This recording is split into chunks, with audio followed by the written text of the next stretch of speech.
Ninakusalimu kwa jina lipitalo majina yote. Hili sio jina la mtu awaye yote, bali ni jina la Bwana wetu Yesu Kristo. Ninakualika katika mfululizo wa masomo ya kesha la asubuhi kwa mwaka wa 2026. Mwaka huu tunajifunza kitabu kinachosema Baba Yetu Anajali. Katika mwezi huu wa kwanza, mada yetu kuu inasema wana na binti za Mungu. Huku leo tukienda kuliangazia somo la Januari 26. Tuombe.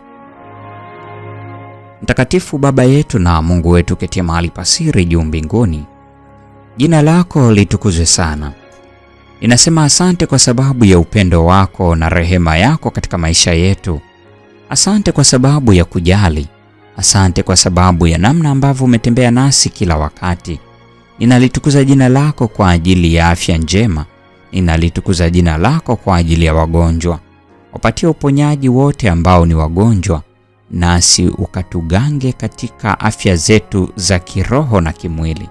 Tusaidie kukutafuta wewe kila wakati. Tusaidie kutafuta kuona uso wako. Tusamehe dhambi zetu. Tembea nasi sasa na hata milele katika jina la Yesu. Amina. Mada ya leo ina kichwa kinachosema tunapaswa kuwatendea jirani zetu mema. Imeandikwa kutoka katika kitabu cha Mithali sura ile ya 3:27, na neno la Mungu linasema, usiwanyime watu mema yaliyo haki yao, ikiwa katika uwezo wa mkono wako kuyatenda. Moyo wa Mwokozi uko tayari na una shauku kubwa ya kutukaribisha kuwa wana wa familia ya Mungu, kiasi kwamba katika maneno ya kwanza kabisa tunayopaswa kutumia katika kumwendea Mungu, anaweka uhakikisho wa uhusiano wetu wa Mungu. Baba yetu. Katika kumwita Mungu Baba yetu, tunawatambua watoto wake wote kuwa ndugu zetu. Sisi tu sehemu ya mtandao mkubwa wa binadamu, washirika wote wa familia moja. Katika maombi yetu tunalazimika kuwajumuisha jirani zetu pamoja na sisi. Hakuna mtu aombaye istahilivyo, aombaye baraka kwa ajili yake mwenyewe. Tumeunganishwa na Bwana kwa vifungo imara, na udhihirisho wa upendo wa Baba yetu unapaswa kuamsha upendo wa kindugu na shukrani kubwa. Sheria za Mungu zina msingi wake katika unyofu usiobadilika, na zimetungwa ili kwamba ziamshe furaha ya wale wazishikao. Katika somo la imani ambalo Yesu alilifundisha mlimani, kumefunuliwa kanuni za dini ya kweli. Dini inamleta mtu katika uhusiano binafsi na Mungu, lakini sio pekee, kwani kanuni za mbinguni zinapaswa kutekelezwa ili ziweze kusaidia na kuwabariki wanadamu. Mtoto wa Mungu wa kweli atampenda kwa moyo wake wote na jirani yake kama nafsi yake. Atawapenda wanadamu wenzake. Dini ya kweli ni kazi ya neema moyoni, inayofanya uzima kutiririka katika matendo mema, kama chemchemi iliyonyweshwa kutokana na vijito vilivyo hai. Dini haihusiani tu na kutafakari neno la Mungu na kuomba. Nuru ya Mkristo inaonyeshwa katika matendo mema, na ndivyo inavyotambuliwa na wengine. Dini sio kujitenga na shughuli za maisha, ni kueneza na kutakasa shughuli na biashara zake.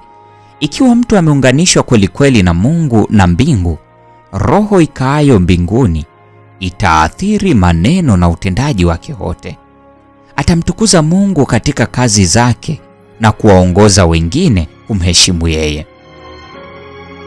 Leo ni Januari 26, mwaka wa 2026.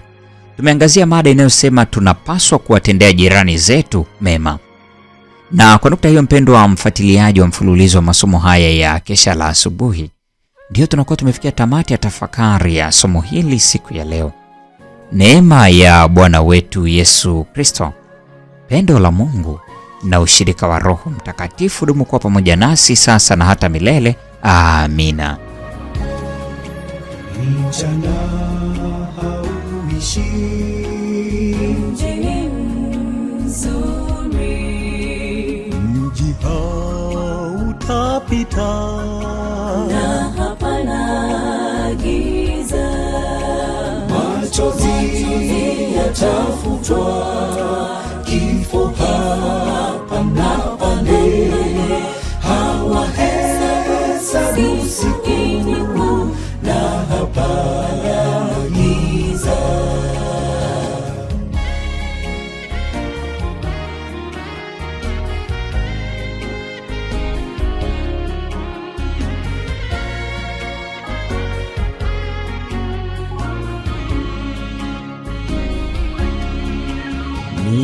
Milangoni ya lulu, mjini mzuri, dhahabu njia zake, na hapana giza. Machozi yatafutwa, kifo hapa na pale, hawahesabu siku na hapana giza.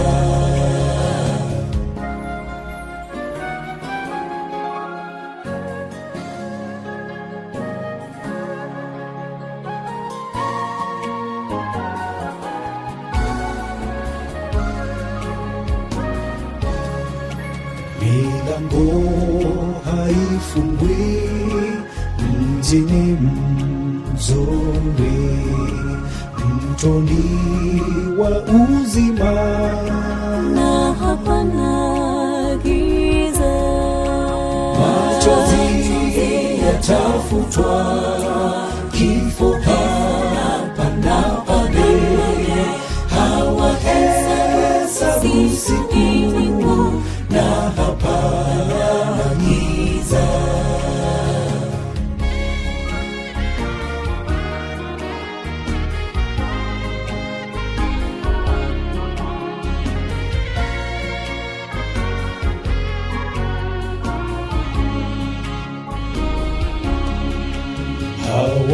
Hawahitaji jua, mjini mzuri, Mwana-Kondoo nuru, na hapana giza. Machozi yatafutwa, kifo hapa na pale, hawahesabu siku na hapana giza. Machozi yatafutwa, kifo hapa na pale, hawahesabu siku na hapana giza. Machozi yatafutwa,